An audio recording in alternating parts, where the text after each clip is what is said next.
UFC Vegas 102. These are the full card predictions and the betting breakdown. I am very excited to talk about each of the matchups on this card. So make sure you guys smash the like button. If you're new, subscribe. Turn the post notifications on and make sure you share the video too. And also note, I will be live for the entire UFC Vegas 102 fight card Saturday, 4 p.m. Eastern time.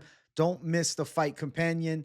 And let's get into the fights. Starting the card off, we have Gabriel Bonfim versus Khaos Williams. I don't think this will be the official bout order. I'm throwing that out there right away. The pick is Bonfim to win. I feel like he's a relatively talented up-and-comer. He's only 27. I think the potential for him to grow into a top 15 fighter seems to be there. He has a pretty solid kickboxing skill set, even though he's much more of a submission ace. Got the ability to do damage in striking, pretty active on the feet with good pressure. There's a lot of things I like about Bonfim's style. He's well-versed in the game, being that he has power in striking, pretty good straight shot, works a decent jab and a nice left hook, also has pretty nice kicks. But on the ground, he is very sleek and slick, I should say, with his submission skills. Got a lot of wins by sub. I believe 13 submission wins for him, and he has some power to go alongside of that. Bonfim's a really talented guy. I know he lost to Dalby, but he still had moments early in the fight, and then he ended up gassing out. And Dalby is a hard debut. Now, the fight following that, his last fight, he took on Angelusa, and he ended up winning a decision. Now, he didn't look amazing in that fight against Angelusa, but what we learned in that fight is, okay, Bonfim has the cardio to go long, especially because that card was at elevation, and he went 3 hard rounds fighting at higher altitude, really testing his gas tank. Brazilian Jiu-Jitsu black belt, good kickboxing skills, 27 years old and getting better each and every time. I think he beats a guy like Khaos Williams. Williams is not bad, though.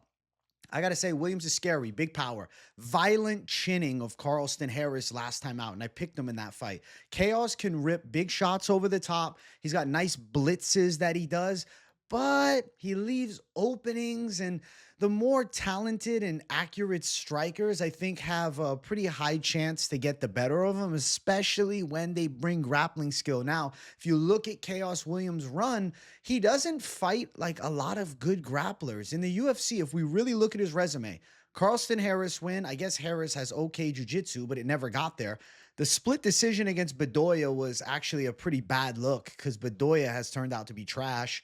Randy Brown, split decision loss, but he dropped Brown a couple times. The Bieza win doesn't mean much. The Semmelsberger win doesn't mean much. Lost to Pereira, and then obviously some wins here like Al Hassan and Alex Morono. But you notice a trend of guys that aren't super well-versed in grappling, and especially not guys that can grapple and pack a punch like Bonfim. I really think Gabriel Bonfim should pull the win off here against Williams. I believe he can win the striking battle, and I am sure that he can win the grappling battle. Even though Williams has not been submitted as a pro fighter, I feel like Bonfim is live to win by sub in this matchup. Now, a bit of a worrisome for some people, right? Something that you have to look at that might have people a little bit worried about this fight is Khaos Williams has very long reach. Yes, he has a 77-inch reach. Bonfim may be an inch taller, but my God, he's given up, what, 4.5 inches in range? Ultimately, it's not about having reach. It's about effectiveness with the reach. Khaos Williams has not shown me his ability to box from the outside nor kickbox from the outside to an effective level that I'm overly concerned about a reach advantage like this. If he had a stunning jab that he followed with a beautiful straight, I would be like, okay, maybe he can touch Bonfim with his power. But ultimately, Khaos Williams is more of a brawling striker. He likes to throw hooks. He likes to blitz. He's not a technician at all. He looks to force knockouts, and it happens. He definitely hits hard, and if he punches you in the face, he could hurt you. But he looks so human against Bedoya. Lost to Randy Brown. I feel like Bonfim is in for a win, and I do expect him to showcase a bit of that jiu-jitsu in this one. And I'll say I feel like submission is live, even though Khaos never been subbed. Minus 220 for Bonfim to win the fight. I think the odds are fair. Plus 185 for Williams. I think Bonfim is going to pull through. He's a good prospect. Young guy at welterweight. Over 1.5, minus 144. I'd say relatively likely to hit over 1.5, but with Bonfim's submission threat, things could end quickly. Could be a hard 3-round fight, but I feel like Bonfim is going to end up tapping Khaos Williams out. So I'm going to go Bonfim sub. Ultimately, sub or decision, both make sense. I'd be more surprised if he chinned the Khaos Williams than anything else. And I think Bonfim's got the defensive abilities to watch out for Khaos's wide blitzes. I'm sure that the team has him shirt up on Khaos's style. And with the wrestling / grappling threat with a jiu-jitsu black belt and clean striking, I just simply think Bonfim has way more ways to win and more tools. So we're going with Gabriel Bonfim to win. Very talented 27-year-old. He's 16-1. Easy to overlook him because of the Dalby fight, but take positives away from his moments of success and then look at the fight after the fact. Yes, it wasn't sensational against Lusa. Yes, he got put to the, back pedal a bit and taken down by Lusa, right? But what he showed is a gas tank there, and he can mix it up. And Lusa's wrestling is relatively difficult to deal with. I'm going to say Bonfim beats Khaos Williams, and he's live for a submission as well. Next fight on the card, we have Angela Hill versus Ketlen Souza. Listen, man, Angela Hill by decision is kind of just how you got to automatically call it when she takes on somebody who's unproven. Now, I get it. Ketlen Souza, 15-4, showing knockout power. She's got a good record. She's got a nice win against Rodrigues last time out. And actually, she's a pretty good boxer in close range. Kind of has like a karate-esque Brazilian kickboxing style from distance, but when she's in the pocket, she mixes it up nicely and she has some stinging power shots. Ultimately, though, I have question marks around her game as she jumps levels. Like, you go from fighting Yasmin Jauregui, who, is a prospect, but let's not forget Denise Gomes handled her in 20 seconds. And then Marnik Man, who is not good, and then lost to Corinne Silva up a weight class. It is what it is. You got sub quick, though. Whereas Angela Hill's in there with all of the best fighters on the roster. I mean, she's literally fought everybody. She's 40, I know, but she still looks young at 40. Still moves well at 40. Still good punch combinations, still good output. Her loss last time against Tabitha Ritchie was a very close fight. And I think that going in there and still being competitive against an up-and-comer that's, relatively well-respected is a positive thing, in my opinion. And I think Angela Hill looks to be in a spot where she can keep the gate closed and block Ketlen Souza from jumping over her. It's really when Angela Hill takes a bad loss to a prospect on the come-up is when I'm going to write her off. But the fact that she's going tooth and nail with Tabitha Ritchie, the fact that before that she's beaten Luana Pinheiro by finish, beating Denise Gomes with a clean decision. And Gomes is a really talented fighter. Gomes is a dangerous and mobile striker, and Souza is riding that hype off a win over Jauregui, but Gomes already did that to Jauregui. And we saw what Angela Hill did there. I think Angela Hill is going to get a nice W. She's got good volume striking. Her kickboxing game is relatively smooth. She doesn't have the power of Ketlen Souza, but the thing about Ketlen Souza is, though she rips hard shots, it's going to be hard to just crack Angela Hill clean. If Souza goes out there and whoops an Angela Hill, that to me is a statement and a half, and she becomes like a legit up-and-coming contender, and she's in a big fight right away. I think Angela Hill can still keep the gate closed. The lock is still held on tight to the gate key, to the gate keypad, I guess you should say. I'm going to say Angela Hill with volume, competitive. Ketlen Souza hits hard, but you can still get outstruck in combinations and exchanges on the inside. Souza does have okay jiu-jitsu, but I don't know about her taking Angela Hill down. Ritchie struggled there. Hill with volume. Hill doesn't have to look perfect. She'll take 2 out of the 3 rounds. It'll be a competitive fight. Souza will be throwing hard and having moments. Angela Hill landing a tad bit more. I'm saying Angela Hill on a unanimous decision. Even a split, but I'll think unanimous. 29-28. 29-28 makes a lot of sense to me. Hill is a -128 favorite with Ketlen Souza as a +108 underdog. I agree with the lines. Angela Hill opened up at -300. People bet the line crazy on Ketlen Souza. That's wild to me. The over makes a lot of sense at -550. Damn, yo. Ketlen Souza is riding high off that Jauregui wins. Got people blindsided to the fact that Angela Hill was in a nail biter close with Tabitha Ritchie. It's not like she got blown out. She was very competitive in that fight. Yeah, she's 40 years old, but she doesn't fight like a 40-year-old. Angela Hill to take out Ketlen, Souza on the judges' scorecards. I think a typical Angela Hill fight. She lands a bit more. She fends off some takedown attempts, avoid Ketlen Souza's wild shots. And I think Angela Hill, unanimous decision, makes perfect sense. That's the call. Angela Hill for the dub. Let's keep running. Next fight on the card, Jared Gordon versus Kauê Fernandes.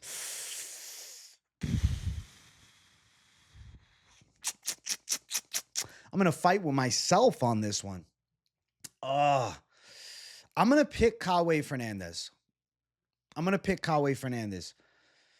I am. I like his striking. He is a clean kickboxer that trains at Nova União. He's 9-2 as a pro. He lost his debut to Mark Jacasey, but Jacasey, all he did was really hold him down. He was winning striking exchanges against Mark Jacasey, who's a decent enough striker. Fight after that, he made easy work of Muhammad Yahya, who, yes, is a can, but still went 3 rounds against Trevor Peek after. So Fernandes' striking is a lot more accurate than a Peek's, who's an entertaining brawler. And when I look at Jared Gordon, I'm like, okay, 36. Last fight, lost to Haqparast in a close one, but Nasrat Haqparast is not that good, man. I never understood the hype around Nasrat Haqparast. He's kind of just, average brawler at best. I guess slightly above average, maybe. And then fight before that, I know he knocked out Mark Madsen, but do you guys not remember him getting cracked on the feet by Madsen?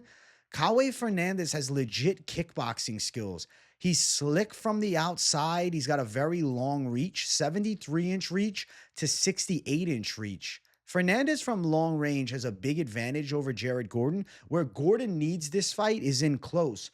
Ultimately, Kauê Fernandes could be backed up, controlled a bit against the cage, and Gordon with dirty boxing. But you got to note that Kauê Fernandes also has a jiu-jitsu base too. He's not a one-dimensional kickboxer only. Like, yeah, he was losing the wrestling battle to Mark Jacasey, but Jared Gordon isn't all that good of an offensive wrestler. I feel like Jared Gordon's still riding the high of the controversial decision loss to Paddy Pimblett 2 years ago. Like, I think that's the reason he's the favorite here. Because since that point, Bobby Green, no contest. Mark Madsen, knockout. He was getting touched. And then a loss to Nasrat in a back and forth. Kauê Fernandes, I guess the reason he is the dog, he deserves to be. He's unproven. Unproven up-and-comer. 1-1 in the UFC. It's a worrisome call for a young guy like this that hasn't shown the level. I get it. Jared Gordon's tough, and he could back Fernandes up and rip him with big combination shots. I just have this hunch that Kauê Fernandes is actually a pretty talented guy. He's got good knockout ability. He's got dangerous kicks up high. His gas tank seems to have gotten a lot better. If you look, his loss on the regional scene here, he got tired after doing well in round 1. And then, even against Jacasey losing the fight, he's still trying hard until the final bell. So there's been improvements in his skill set. 29 years old, really in his prime. Jared Gordon, you could argue, is out of his prime. Could argue he's towards the tail end of his fighting career now at 36. He's got to get in close range and brawl. Could he do it? Maybe, but I know Fernandes could kick him from the outside. Definitely a karate influence to his striking style. Very wide stance. Snapping leg kicks. Good straight shots. Decent speed. I think Kauê Fernandes could pull through. I really do. I think Kauê Fernandes is live for a hard-fought decision. Gordon will make it a dogfight. We'll find out how Fernandes fends off the pressure.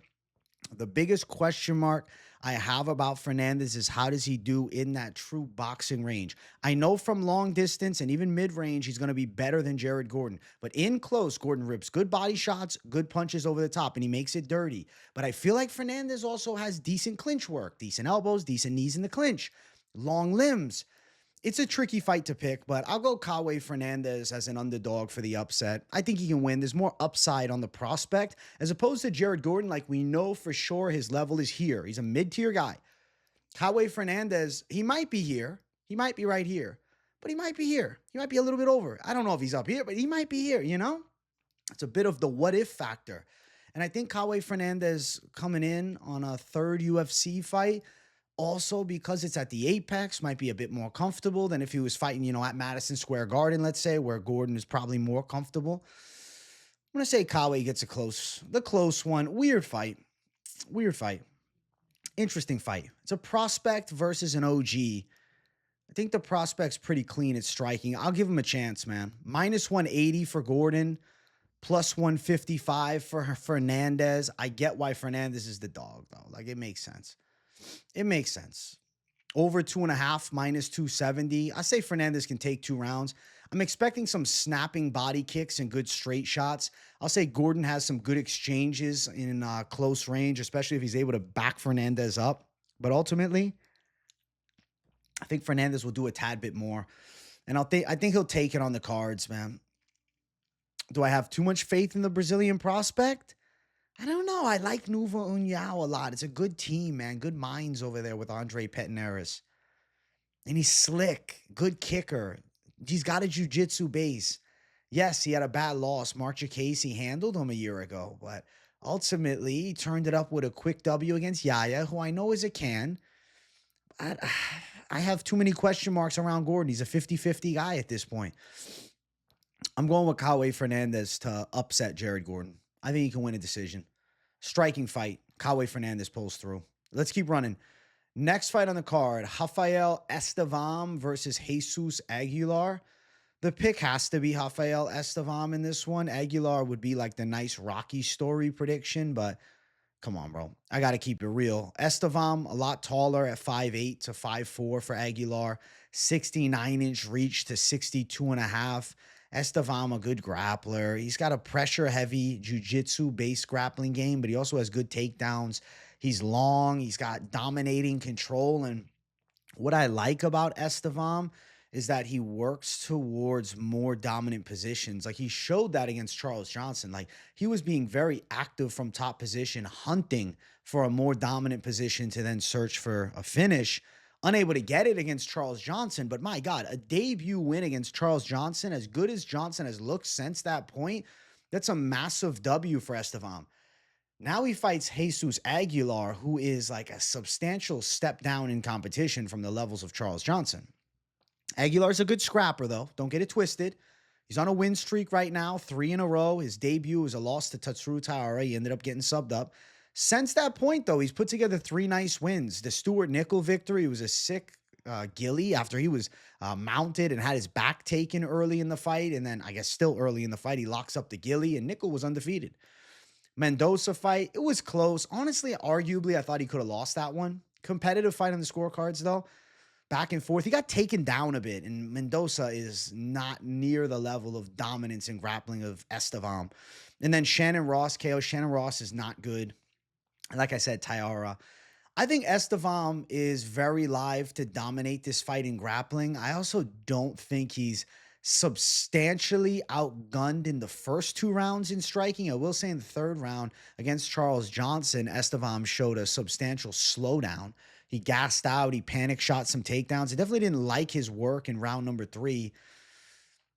Aguilar would be like the pipe dream pick. If you're going Aguilar, you're just going for dog money, and that's why you're picking him, because skill-wise, Estevam is better at jiu-jitsu than him, better at wrestling. I guess Aguilar is a better overhand, but there's a good chance that Estevam takes Aguilar's back and strangles him. Estevam could follow in Taira's footsteps and get a submission here. He's shown good control, though, but against a Charles Johnson going 3 rounds, like, that's a damn impressive debut, and Aguilar is so far from that level, man. The Elias, he beat the shit out of Elias, and Elias never fought since then. I was sad about that. Ground and pound. He's got good ground and pound. He's definitely a finisher. How many sub wins we got for Estevam? 3 sub wins. I'll say Estevam takes it home. Decision could be live, too, but I don't know. You could catch Aguilar's neck. Now, the issue with Estevam is his botched weight cutting issue. Fight cancellation due to it. Last fight, he was 128, so he needs to get his weight cutting figured out. If not, he's moving up to bantamweight. I mean, he's a pretty large flyweight anyways. So seeing, that he's 5'8 to the 5'4" Aguilar makes sense that he might be missing weight. And then Aguilar at 5'4" is missing weight, but it's not like he's jumping up to 135. I think Estevam wins the fight. Estevam for the W. Probably live for Estevam to win via, submission. Maybe dominant grappling, just control. Minus 340 for Estevam. Aguilar at plus 280. Let's see. What else do we got here? Over 1.5 minus 122, over 2.5 minus 222, over 2.5 minus 180. There's a chance of an under. I think Estevam wins the fight though, unless I'm reaching hard and I'm like Aguilar catches him with a looping overhand, or Aguilar somehow gets the neck. It's like Aguilar wins this fight by a fluke. He's got the fluke factor on his side. He maybe gets a flukish win, but as far as skills, I think Estevam's dominant. So I'm gonna say Estevam to beat Jesus Aguilar. Let's keep running. Next fight on the card, we have Valter Walker versus Don'Tale Mayes. My pick is going to be Valter Walker in this fight here. I have to go with Valter Walker. You have to, we have to, I have to. It just has to be done. Valter Walker has a good pressure-based grappling style. He's strong from top position. He's got a submission threat. Don'Tale Mayes is ultimately not that good.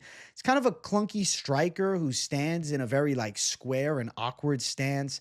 Doesn't have much speed on his punches. Kind of has power, but kind of doesn't. He's more of a decision winner. His grappling is meh. Now, I get it, though. Valter Walker, I mean, he went distance and lost to Drezhki, even though I thought he could have got the decision. Ultimately, he still went long with Drezhki, and it was close. It was a horrible look, but I have conspiracies about this one. So, against Drezhki, his muscles were very flat. Then he comes back against Junior Tafa, and his traps grew an inch. His delts got thicker. Interesting. He's eating a much cleaner diet. USADA tends to leave around a similar time. He's training in Russia. Interesting, okay? Very interesting. I think Valter Walker, the Clean Monster, is an ironic nickname because if you've seen his physique in the past, I don't know about clean. But either way, regardless, I think Valter Walker is a decent heavyweight grappler, and Don'Tale Mayes is, simply put, just a mid-journeyman. Mayes is tough, but he doesn't have power. His grappling is sus. He's been submitted a few times in the UFC. We've seen it early in his UFC run. Cyril Gane put him in the damn heel hook. And to be fair, last fight, leg lock worked for Valter Walker against Junior Tafa. Granted, Tafa is not good. And then Nascimento subbed him up. I mean, since that point, you look at some of the fights, Roque Martinez, these are not meaningful wins. Hamdi Abdullah Wahab, he lost that fight too. And Hamdi barely got past Jamal Pogues. Augusto Sakai and Shamil Gaziev, he went the distance against. Shamil Gaziev is more of a striker, even though he has decent takedowns. I definitely consider him more of a striking style, whereas Valter Walker is a pressure grappler looking to finish fights by submission. I will tell you this, Valter Walker's striking is so suspect, though. You guys notice how he dips his head and swings wild over the top like a street fighter? So very limited in his stand-up game. I don't think Valter Walker is super high level, but at 27, I always take into consideration the skill sets can improve drastically every, few months. He fought almost 6 months ago against Junior Tafa, got a quick submission win, took no damage in the fight, got punched a couple of times early, but essentially no damage. Got back right to training, and I'm sure that he's going to look better than that fight. Don'Tale Mayes, it's he's never improved. We've seen Don'Tale just look average. He trades wins and losses all the time. To be fair, on paper, he's due for a win. He's an underdog here against Valter Walker. It's I know some people are going to be going Don'Tale Mayes as an underdog pick, but my God, back in Don'Tale Mayes, he's not a guy that's going to dig deep for your money either. We've seen him get lazy in round 3. And that's just not somebody that I can pick with any bit of confidence anymore. I've picked Mayes in the past, wins and losses on both sides with Mayes. But ultimately, I think Valter Walker's grappling should be too much, especially if he's back on the you-know-what, bro, the Russian supplements. I'm going Valter. I'm going Valter Walker. I'll have some faith in the grappling. Minus 210 for Walker, plus 180 for Mayes. Walker's going to be looking to get this fight to the floor. I think he's live by sub. Over 2.5, minus 165. I think there's definitely a chance of a submission, but don't be shocked if Valter Walker times takedowns and just literally blankets Don'Tale Mayes for 3 rounds. This could be the fight to get up and go to the bathroom, get up, go get some food. It could definitely not be super entertaining. I'll say this too. At the small cage, or in the small cage rather, at the apex, I feel like that also gives me more confidence in Volter Walker to be able to close that distance and implement his clinch heavy and takedown threat based game plan. So I'll say Walker gets the fight to the floor and is dominant there because he's definitely better at wrestling and jujitsu. I guess Mays is a better striker, but Mays is not impressive as far as his stand-up game goes at all. Next fight on the card, we have Vince Morales versus Elijah Smith. Ooh. I'm feeling a Vince Morales Darce choke. I'm feeling a Vince Morales Darce choke in the later stages of the fight. Elijah Smith is a talented prospect, but he is unproven AF. He fought Aaron Tao last fight, and he was getting touched a little bit in that freaking third round. And Aaron Tao's 5'4". Now he's taking on Vince Morales, who's got over 20 plus pro fights, has fought legit competition in the UFC. I mean, say what you want about Vince Morales. He went 3 hard rounds taking on Taylor Lapilus in France. He brought it to him as best as he could. At the end of the day, that's a damn hard fight for him. Taylor Lapilus, 21-4, ready to go, coming off a win over Stammen, clean stand-up, a good up-and-comer, or a good veteran, I guess you could say. Beat Hunter Azure on the regional scene and was able to lock up that Peruvian necktie against him. And Azure is actually a pretty good wrestler. Win and Ryzen. The Darce choke, the Peruvian necktie, the front headlock position is good for Morales. And I just want to show you his losses. Taylor Lapilus lost. Taylor Lapilus is a crafty veteran of over 20 fights. Miles Johns lost. Miles Johns is still a dangerous guy in the damn bantamweight division. I know he just lost to Felipe Lima, but Lima's sensational. Jonathan Martinez lost. Martinez is real close to top 15. Same with Chris Gutierrez. So when you look at recent losses to, Vince Morales' side that he's faced, they've been against quality opposition. Whereas Elijah Smith has never really fought quality opposition. Like almost 2 years ago, he fought Reyes Cortez, who was also on the Contender Series at one point, and he ended up losing that fight by finish. I have my question marks around Elijah Smith. I know his dad, Gilbert Smith, Ultimate Fighter veteran, UFC vet. I remember watching that season of Tough. I believe it was Tough season. Was it Jones versus Chael Sonnen? Was that the season? I think that was it. I think that was the season that Gilbert Smith was on. I don't think it was Tough 11. I think it was that one. But regardless, I just have my question marks around Elijah Smith.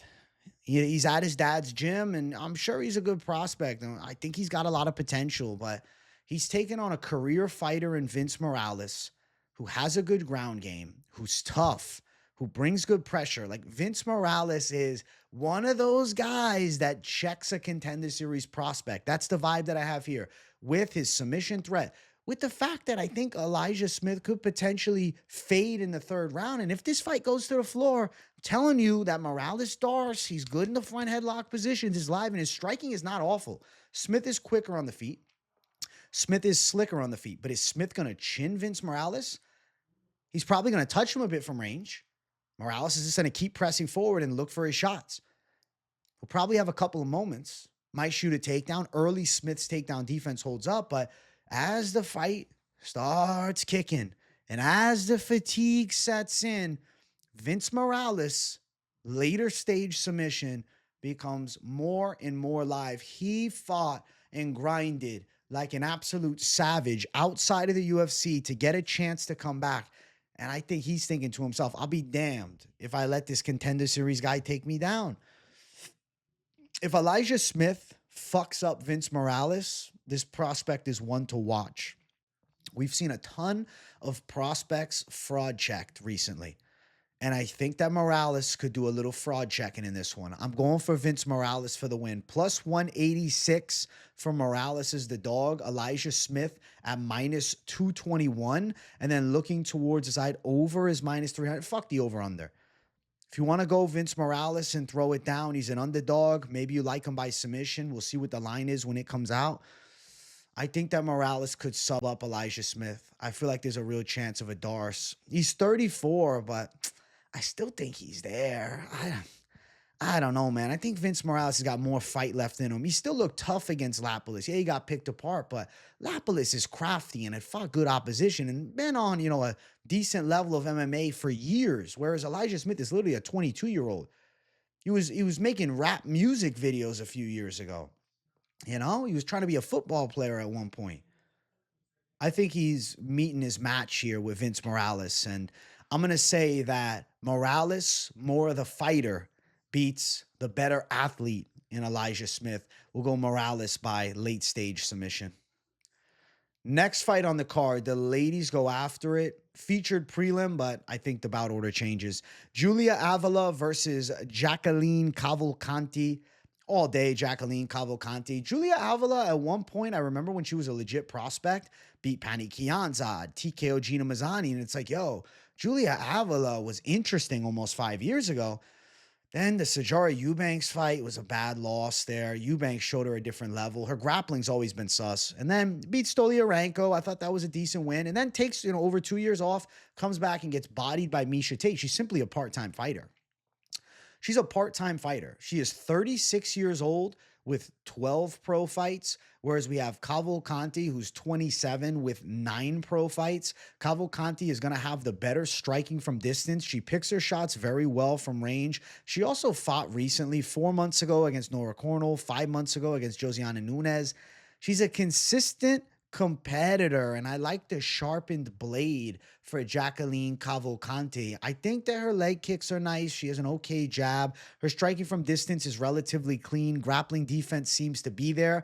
I would say ultimately she's a rangy kickboxer who's well-versed in all areas of MMA, where Avila is an okay striker, a bit unorthodox, and flurries some shots with pressure. She's definitely scrappy. I give Avila some credit. But man, 36 years old, she's had, 5 fights in the past 5.5 years.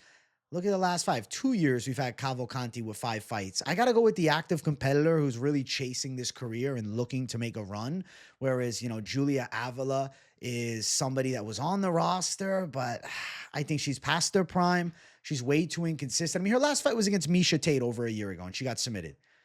Cavalcanti should win. I think Cavalcanti, unanimous decision, more so known for her kickboxing, even though Avila's, big hole in the game is the grappling. Don't know if Cavalcanti exploits that. Could potentially time some trips on the inside, but ultimately I'll say unanimous decision and probably a striking display for her. She's a 5-1 favorite.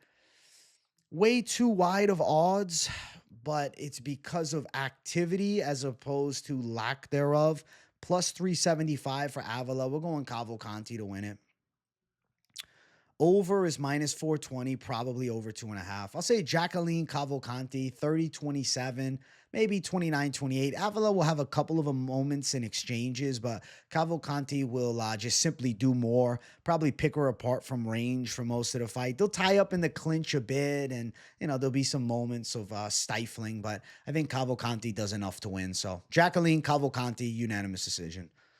Let's jump to our main card opener. We have Rodolfo Vieira versus Andre Petroski. And if you guys are watching and enjoying, make sure you hit that like button. And if you're new, subscribe. I'm going to go with Andre Petroski. I know, I'm going Andre Petroski. I can see the comments now. You're reaching. Hear me out. Do you guys not remember Rodolfo Vieira getting dropped by Cody Brundage? Is Rodolfo Vieira that good? He's got really good jiu-jitsu, but is he that proven? Okay, yeah, he ran over Armin Petrosian last time with his grappling. Petrosian is a pure kickboxer. Hasn't fought since then. It was almost a year ago that he fought against Armin Petrosian. He had surgery on his wrist, I believe. Now he's stepping in against Andre Petroski, who's a relatively active competitor, ultimately not super impressive each and every time, but definitely a tough customer. Competes in grappling regularly. Both guys do, but yes, the pure jiu-jitsu would be better on Vieira's side. The MMA grappling of Petroski is not bad. He's very physically strong. Let's just take out the grappling factor. Ask yourself this question. If I told you, hey, there's a kickboxing match between Rodolfo Vieira and Andre Petroski, who are you picking? Probably going to go Petroski. So when I look at Petroski's wrestling defensive abilities and Rodolfo Vieira's lack of high-level wrestling, he has jiu-jitsu wrestling, but ultimately takedowns are not really a substantial aspect of jiu-jitsu. He has enough ability in takedowns, but is not hyper elite in the takedown. Petroski could stop these takedown attempts. He's got solid defense. He's got power in his hands. He's got good looping shots. He's got a gas tank to go long. If he doesn't get reckless and start shooting takedowns on Rodolfo Vieira, I feel like in a back and forth kickboxing fight, Petroski could land bigger punches. I could even see him hurting Rodolfo Vieira. I'm going to say Andre Petroski wins the fight. Petroski can beat Rodolfo. Rodolfo Vieira is not that good. He's good at jiu-jitsu. Remember when Hernandez subbed him up? And then since then, he beat Dustin Stoltzfus, who's gotten better, but still a back-ender, and that was 3.5 years ago. A year and 9 months ago, Cody Brundage, he choked him out with the arm triangle after being dropped. And it's Cody Brundage. Cody Brundage breaks. And then Armin Petrosian, he subbed up about a year ago. Petrosian's a pure kickboxer. The opposite side, you got Petroski beating Dylan Budka by a dominant decision, beating Josh Friend by a dominant decision. Both fights, what he lacks, though, is searching for the finish. He's comfortable with a cruise to decisions. Before that, he lost to Jacob Malkoun. It was a weird sequence of events that led him to the ground, getting like caught with the hip of Malkoun as he was closing the gap. But Petroski did take Malkoun down at one point. And note that Jacob Malkoun was actually the original opponent for Rodolfo Vieira. Petroski stepping in on short notice. Now, there has to be a little bit of worry, like, oh, Petroski on short notice, is he going to be in shape? He seems to me a guy that's dialed in all year.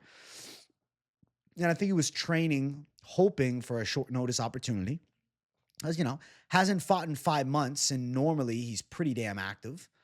Lost before, Pereira killed him, but Michel Pereira is a freakish striker. And then before that, the Gerald Meerschaert fight, he won a split decision. And the Meerschaert fight, in essence, had some similarities to this one, where both guys were crafty on the ground, and it, in essence, did somewhat turn into a sloppy kickboxing match. And I would argue that Gerald Meerschaert is a better striker than Rodolfo Vieira is. I think Petroski can win this fight striking. He's the younger guy too. Now, I know at 35, Vieira's not old, but I have my doubts about Rodolfo Vieira. I have for a long while now. And I think Andre Petroski is a workhorse, and I think he can take this one. I wouldn't be shocked if he finally gets a knockout and he's able to hurt Vieira, but a back and forth fight, Petroski outstriking him, winning a decision, fending off some takedown attempts. Maybe Petroski even gets on top of a tired Viera in the later stages of the fight. I'll say Petroski takes it on the judges' scorecards. I think he's live for a decision win. I'm not a Rodolfo Vieira guy. His stand-up is still mid-AF. He has good jiu-jitsu for sure, as I'm slurring it bad, but ultimately does not have high-level wrestling to match his jiu-jitsu game, nor does he have damaging striking. Odds for the fight. Let's see. Let's see what we're looking at for the odds. Petroski plus 190 is an underdog. Opened at plus 130. I agree with that more. Viera minus 225. Opened at minus 150. Crazy how much love has come down on Rodolfo Vieira. I don't agree with that. I don't like Viera as a minus 225 favorite against Petroski. At minus 150, I get it. But minus 225 is too damn wide. Over 1.5 probably at minus 205. Petroski has been submitted once before. It was actually on The Ultimate Fighter. Brian Battle caught him in a ninja choke, so there is that. That's something. But a while ago, Ultimate Fighter is weird. And Petroski, I think he's gotten better at jiu-jitsu since then. Competes in grappling actively, as does Rodolfo Vieira for the most part. So it's going to be interesting to see if this turns into a kickboxing fight. When you have two good grapplers like this, I think there's a good chance that the styles get canceled out and they end up mixing it up on the feet. And I think Petroski hits harder, and I think Petroski is better at boxing. And Petroski, you know what? Underrated tool of Petroski is his left body kick from southpaw, has nasty snap to it. And I think Viera is going to be eating some of those. And that could potentially gas him out if he's getting ripped to the body with decent kicks early, unable to take Petroski down. I'm going with Petroski for the upset. Let's keep running up. Next fight on the card, Edmund Shahbazyan versus Dylan Budka. My pick's going to be Edmund Shahbazyan here. Ultimately, the only thing you can say about Dylan Budka good is he's tough. I guess he has okay wrestling, but he got dominated in that area by Andre Petroski. He was pressing Cesar Almeida before getting caught. His fight against Chad Honeycomb was absolutely horrible. I mean, shit, he went to a close decision with Azamat Bakayev, who had a good debut, but what the fuck? Like, outside of that, man, I can't say too many positives. He's got mid boxing at best. Seems to eat punches well, I guess. You could say he's got a decent chin. I feel like his striking is rather limited. He's got more of a smother-based wrestling style. He's young, too, at only 25, but it seems to me that he needs to improve a lot on his offensive striking. He seems to lack it. Like, he just doesn't have the reflexes for it. It doesn't have the explosiveness. He's not very accurate. His stand-up game is just ultimately mid. Whereas Edmund Shahbazyan at one point was the fucking golden boy. Edmund Shahbazyan at one point had so much hype. He knocked out Brad Tavares easy, and after Adesanya, it took him 5 rounds, and like the hype on Shahbazyan skyrocketed. Yes, he got checked multiple times. Like Edmund Shahbazyan's hype dwindled quickly. You can see after beating Brad Tavares, Derek Brunson beat his ass, but not without him doing damage to Brunson on the feet. Same with the Hermanson fight. He got dominated there, and then he lose to Amavov. But really look at the losses for a second. Derek Brunson, high-quality vet. Jack Hermanson, high-quality vet. Nasruddin Amavov, up-and-coming top contender. Then he beat Daja Ligambula, as he should have. Anthony Hernandez subs him. Anthony Hernandez is another up-and-coming contender. AJ Dobson win. Even though he got touched early, he was able to come back and knock him out. And then loses to GM3 in a GM3-style fight. Why? Because Edmund Shahbazyan has questionable fight IQ and decides to blitz from top and try to pound out Gerald Mearshart. I'm still mad about that fight, actually. I'm still upset about that. That was terrible. If you would have just let him up, he would have knocked out GM3. But irrelevant to this matchup because Dylan Budka is not a substantial submission threat. He is going to look to take Edmund Shahbazyan down. Edmund Shahbazyan doesn't have that bad of takedown defense, especially in 2025. He's improved in that area. He's only 27. He has very clean kickboxing, nasty body kicks, big straight shots, true knockout power. I think Edmund Shahbazyan is going to stop Dylan Budka. I think he can TKO him. I think he can drop him. Maybe pound them out with a little ground and pound, but he could flatline them too. I don't think Dylan Budka, who's 0-2 in the UFC, is coming through and taking out, at one point, the Golden Boy. Still his nickname, but not anymore, Edmund Shahbazyan. This is such a winnable fight for Shahbazyan. He has to beat him. He should be able to take out a Dylan Budka level guy. He should be able to knock out somebody that's Dylan Budka's level. Come on. Edmund Shahbazyan for the finish. It has to be. It has to be. I won't accept any other result. Minus 325 for Shahbazyan as a big favorite. Plus 275 for Budka as a big underdog. Of course, they have the 1.5. I would say it goes maybe ends inside distance, more likely. Shahbazyan, for the most part, is a finisher. If it's a decision, what is Budka laying on him? Shahbazyan could end up taking the first 2 rounds, gassing out in the third and getting controlled, but like I don't think Budka has much finishing ability. And he's got the worst nickname ever, the Mindless Hulk. That tells me he has no fight IQ. Mindless is not a positive thing in fighting, okay? You could call him the Fearless Hulk. I'd be like, all right, that's cool. The Insane Hulk, the Psychotic Hulk, I don't know, the Schizophrenic Hulk even. But the Mindless Hulk, they need to change that nickname. Just call him the Hulk at this point. Golden Boy, Edmund Shahbazyan for the TKO. Nasty kicker, good to the legs, good to the head, has power. He's going to rock Budka. Budka's going to get TKO'd. He doesn't have the submission threat like a Gerald Mearshart. He doesn't have that type of recovery ability, nor does he have that type of, fight IQ where he's on the bottom like, okay, he's throwing shots in the gas. I'm going to reverse him, get him top, choke him out. Nah. Budka's a smotherer, and he's not smothering Edmund Shahbazyan. So Shahbazyan knockout. Next fight on the card, Jose Delgado versus Connor Matthews. I'm picking Jose Delgado. I don't even know how Connor Matthews is still on the roster. I guess I know it's because he just lost one fight, but badly knocked out there. I guess he's a New England cartel guy, so they're kind of just, throwing a couple of them on this card because we got Kattar later on. Delgado's really good. Delgado's at MMA Lab. His stand-up is so cool to watch. I like Delgado a lot, guys. Clean kickboxing. You can see the influence of like the traditional martial arts, but it's MMA, kickboxing, nasty striking, combinations all the time, works well from long range, nasty in close, has a well-versed striking arsenal that I think implements good striking from distance, good boxing in close range, and good clinch work. And on top of that, he knows how to grapple.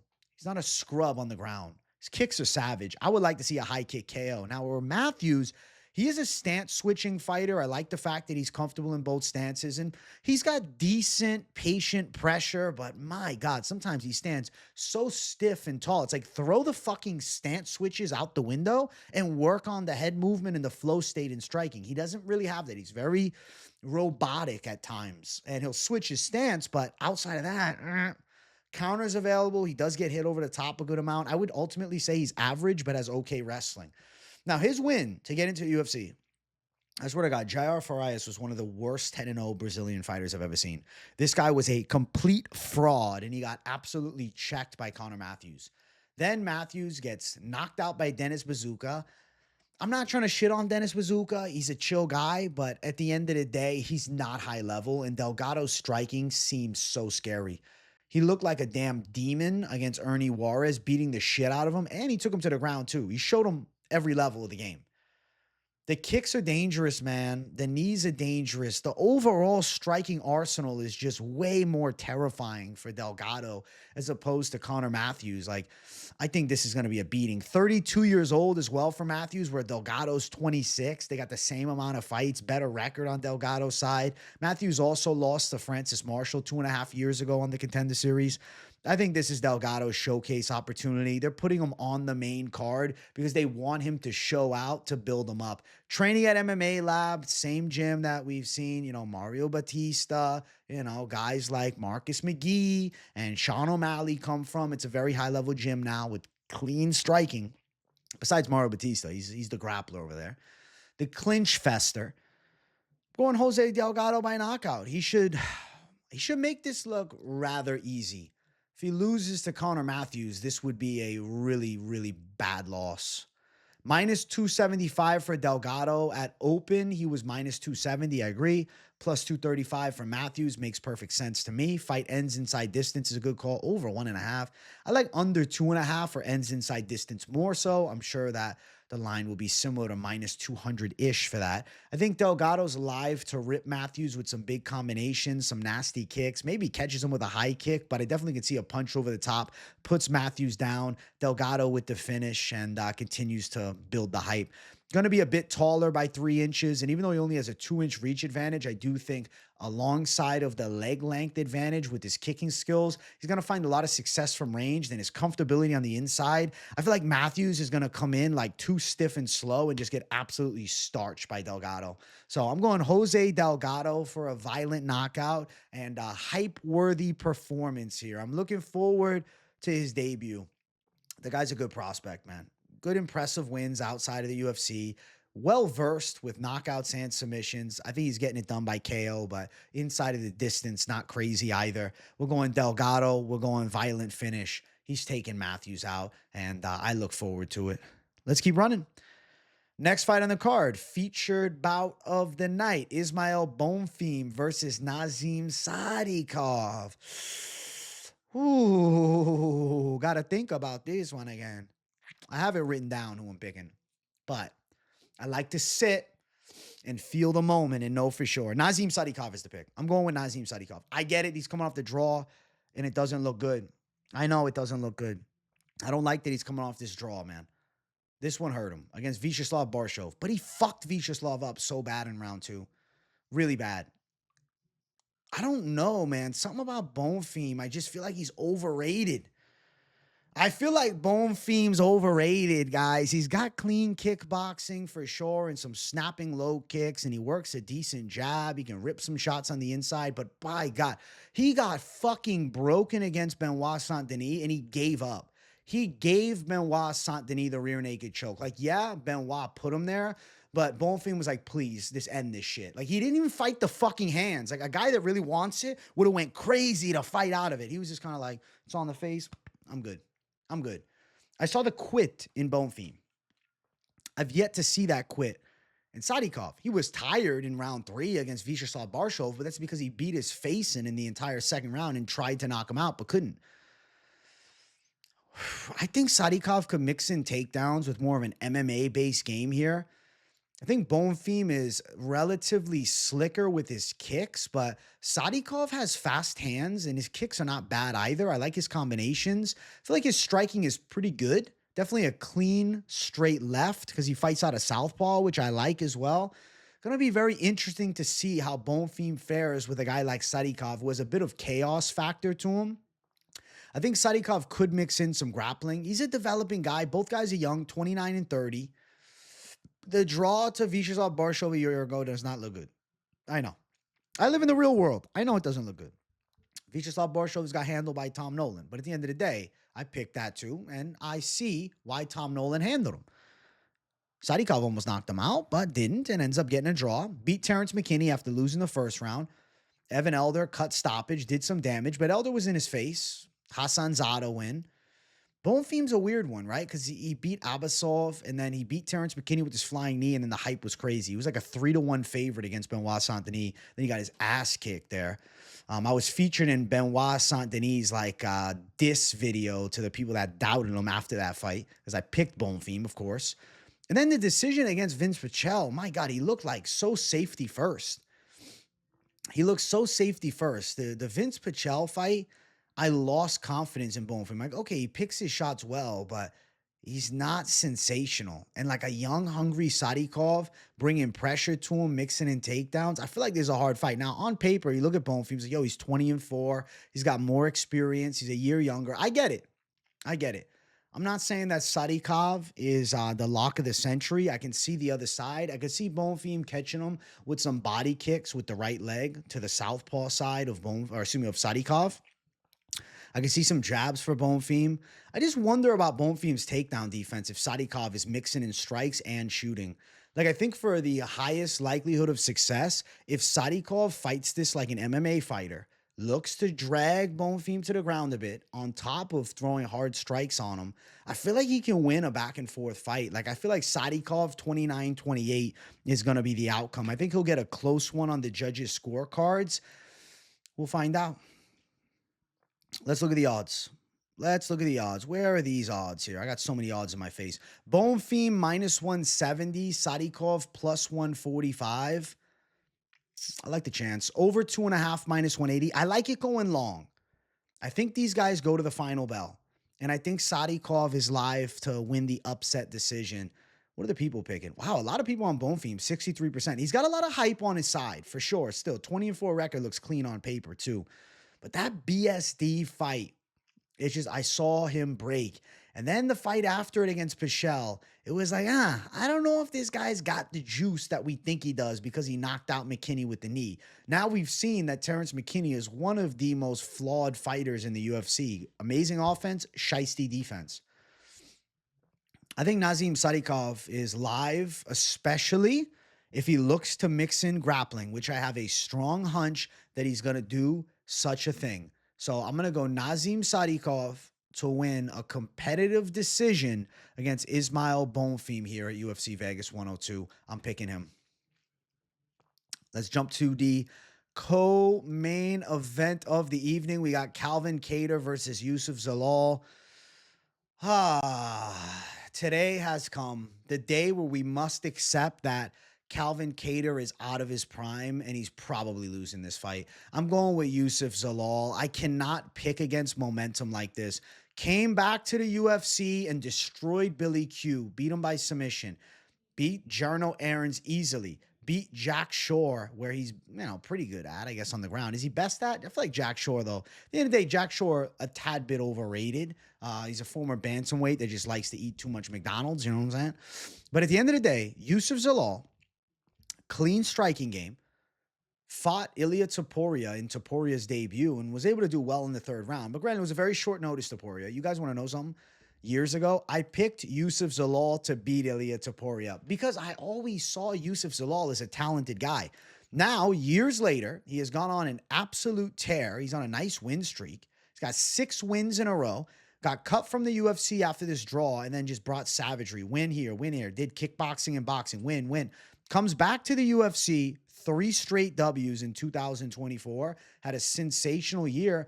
And now he's fighting Calvin Kattar, who fought one time in 2024 and got absolutely grapple fucked by Aljamain Sterling. But to be fair, Aljamain is a monster on the ground, but it's more so the fact that I feel like Kattar showed no resistance to the grappling. That's what worries me with Kattar. Fight before that, 2 years and 3 months ago, he blew his fucking knee out. So the injuries start catching up to him. He's almost 37 now, too. He's a month and a half away from 37. Before that, Josh Emmett fight, he won that fight. That was a robbery split decision. But at the end of the day, that's almost 3 years ago, and that's after a bad knee injury. I feel like Calvin Kattar's prime is over, man. He had the win over Giga Chikadze where he checked Giga, and then that was it, man. Before that, Holloway beat the shit out of him 4 years ago. Bad beating. I feel like Youssef Zalal is going to be quick on the feet. He'll be well-versed. Kattar is boxing-focused. Zalal has an overall more crisp kickboxing game. He's more technically sound in all aspects. And on top of that, I think Zalal is definitely better at grappling.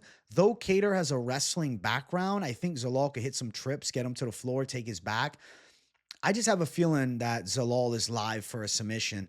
My official pick in the fight will be Zalal by sub, but I feel like decision is also live too. I got to go with the slick and quick kickboxing with pretty good timing and precision on his strikes, on top of having like a pretty clean ground game. He's high caliber on the floor with slick submission skills and a ton of momentum on his side. And then when you look at Kattar in his prime, the boxing is good. Hasn't looked good in a while, though. Hasn't had a win in a long time. He's definitely got pop in his hands, but he got wrestle fucked badly against Aljo. I think Zalal could give him trouble when they go to the ground, too. I know that Zalal's striking can match a 36, nearly 37-year-old Calvin Kattar. 8-year age difference. Right now, you're looking at a fight which is a story of two primes. Zalal now, coming into his prime, and growing as a near top 15 contender. And I think Calvin Kattar on his way out. I think Calvin Kattar is on his way out, guys. I think this might be it. He might do one more fight, but this could be the final go-around for Calvin Kattar. I don't know how his body's holding up with these training camps. It would be a prayer prediction to call Calvin Kattar. It would be a pick that you're chasing an underdog and you're chasing, the past, right? Where we're chasing ghost with a Kattar call. No, I'm not going to do that. I'm going to pick Youssef Zalal. And the masses agree. 83% are on Youssef Zalal. Like, Kattar to knock him out, I don't think is likely. Kattar to sub him would shock me more than anything. Kattar to win by a decision. So he's got to outwork, outstrike, and stop the grappling attacks of a young and hungry Youssef Zalal at 28. I don't think so. I'm going Youssef Zalal for the win. Submission or decision, like I said. As far as the odds, crazy to see minus 405. It opened at minus 225, but now it's minus 405 for Youssef Zalal. He is a massive favorite against the former title challenger in Calvin Kattar. Plus 335 for the side of Kattar is a huge dog. And I know some of you say, oh, wait, but Rob Font checked Kyler Phillips. Yeah, but Rob Font didn't take the damage that, Kattar did against the Holloway, didn't take that devastating knee injury recently. I can't. And Zalal, crafty up-and-comer who seems to be absolutely on fire, whereas like Kyler Phillips is a decent striker, but maybe a tad bit overrated. I've overrated him. It's my fault too. He's an MMA lab guy as well. Same like a guy on the come-up on, what's it called? On the fight here, Jose Delgado. Yeah, I'm going with Youssef Zalal, guys. We're going Zalal. He's got to beat Calvin Kattar. I wanted to pick Calvin Kattar. I won't lie. Like, I thought about it. For a moment before I went live, I sat and I said, yo, should I go for it? But I'm like, no, I'm lying. If I pick that and it comes through, I'm a genius. But, like, the odds of it happening is probably 20% or less. Like, Kattar would have to have had an awesome training camp, essentially injury-free. The knee's got to hold up. There's so many what-ifs around nearly 37-year-old Calvin Kattar that I just can't pick him against the guy with crazy momentum right now who's as confident as he's ever been and as good as he's ever been. So Youssef Zalal, and probably the best version of himself ever, breaks into the top 15 with a big win here. Next fight, main event of the evening. If you guys haven't yet, make sure you smash the likes. And if you're new, subscribe to the channel. We got Jared Cannonier versus Gregory Rodrigues. I can't believe I'm doing it. I'm going Gregory Rodrigues. If you would have asked me 2.5 years ago, right? What? Are you kidding me? Cannonier knocks him out. But I don't know where Cannonier's at anymore, man. He's almost 41. He essentially is 41. He's a day away from 41 on fight day. 2 straight losses, but against elite competition. He did okay against Barrio, but he still got rocked a bit. Still lost the fight. Still had to go through a really hard training camp and lost a hard 5-round fight. Lost to Amavov there. Again, hard training camp. Got hit clean in that fight. Obviously, it was an early stoppage. He was getting beaten up at the time that they called it. And then, a year and 7 months ago, he handled Vettori nicely. Looked really good against Vettori, to be fair. And then he beat Strickland on an ever so slight split decision. Could have went the Strickland way. 2 years ago now. When you hit that 40 mark in MMA, it can go so fast. And then you throw him a hungry Gregory Rodrigues, who seems to be getting better with each fight. The thing about Gregory Rodrigues that worries me is his defense is flawed, for sure. He leaves openings on the feet, but he's got a big size advantage. People forget Gregory Rodrigues is 6'3". People forget he's 6'3". Big guy, strong guy. Good jiu-jitsu, too. Cannonier does great and normally has great takedown defense, but Gregory Rodrigues, with his physicality edge, could end up dragging this fight to the ground. RoboCop, with his boxing on the inside, could land big shots on Cannonier. We've seen Cannonier wobbled a bit recently. RoboCop definitely has legit knockout power. It's crazy to see RoboCop turn into a near top, 10 contender. With this win, he's in the mix now. 3 straight wins, 4 out of the last 5. The Bruno Ferreira knockout was bad 2 years ago. Got caught with a big looping shot by Ferreira, who throws craziness. But turned it up, got the dominant win over Tululin, beat up Brad Tavares pretty bad, and then handled Leroy Duncan, who's a good up-and-comer. Now he takes on a nearly 41-year-old Cannonier. It's just one of those matchups where you have to go with the youth. 8 years younger is Gregory Rodrigues. I think that's a big factor in the fight. The youth. Rodrigues is coming into his own now and truly finding his comfortability in the UFC. He's a power striker. He throws caution to the wind and big bombs. And yeah, the chin has been checked a bit, but it's been a while since Cannonier has knocked anybody out. When's his last KO? 2022, he knocked out Derek Brunson. He was taken down in that fight as well. I wouldn't be shocked if Gregory Rodrigues brings heavy punches, but also ties up with Cannonier in the clinch and looks to grapple, especially because we're at the apex. I feel as though the small cage also favors RoboCop if this fight hits the ground. He's got good jiu-jitsu. Though he likes to showcase his stand-up, Gregory Rodrigues has nasty ground and pound and legit submission skills too. Cannonier past his best days. Though he's a very athletic striker, he's an aging veteran now, and I have to assume that you will see a slowed down Cannonier, even if it's by this much. He's going to be slower. His reflexes are not going to be as good. In his prime, I do think he could clean Gregory Rodrigues with a big shot. But his chin's gotten worse, seeing him get hurt in back-to-back fights. And like I said, he's not getting any younger. He hasn't taken on a RoboCop style of pressure fighter that swings bombs like this. RoboCop has big power on the inside. Like I said, bigger guy too. Physically strong. I'd say he's stronger than Cannonier, especially at this point, the version of Cannonier we got today.